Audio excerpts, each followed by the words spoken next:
بسم اللہ الرحمن الرحیم۔ السلام علیکم ورحمۃ اللہ وبرکاتہ۔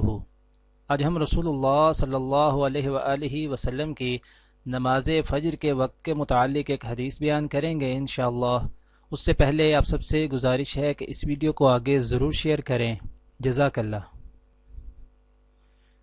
مغیث بن سمی کہتے ہیں کہ میں نے عبداللہ بن زبیر رضی اللہ تعالیٰ عنہ کے ساتھ صبح کی نماز آخر رات کی تاریکی میں پڑھی۔ جب انہوں نے سلام پھیرا تو میں عبداللہ بن عمر رضی اللہ تعالیٰ عنہ کی طرف متوجہ ہوا اور ان سے کہا، یہ کیسی نماز ہے؟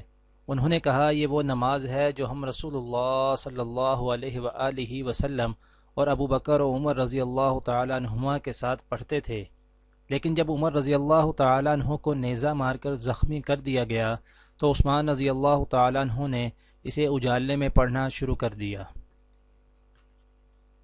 وضاحت: عثمان رضی اللہ تعالیٰ عنہ کو اجالے میں فجر پڑھتے دیکھ کر بعض تابعین کو یہ گمان پیدا ہو گیا کہ صحابہ اکرام رضوان اللہ علیہم اجمعین کا طریقہ یہی تھا کہ وہ اجالے میں فجر کی نماز پڑھا کرتے، جیسے ابراہیم نخعی سے منقول ہے، حالانکہ اجالے میں پڑھنے کا باعث جان کا ڈر تھا، ورنہ اصلی وقت اس نماز کا وہی تھا جو ابن عمر رضی اللہ تعالیٰ عنہ نے بیان کیا کہ منہ اندھیرے نبی اکرم صلی اللہ علیہ وآلہ وسلم اور شیخین ابو بکر صدیق اور عمر فاروق رضی اللہ تعالیٰ عنہما ایسے ہی کرتے تھے۔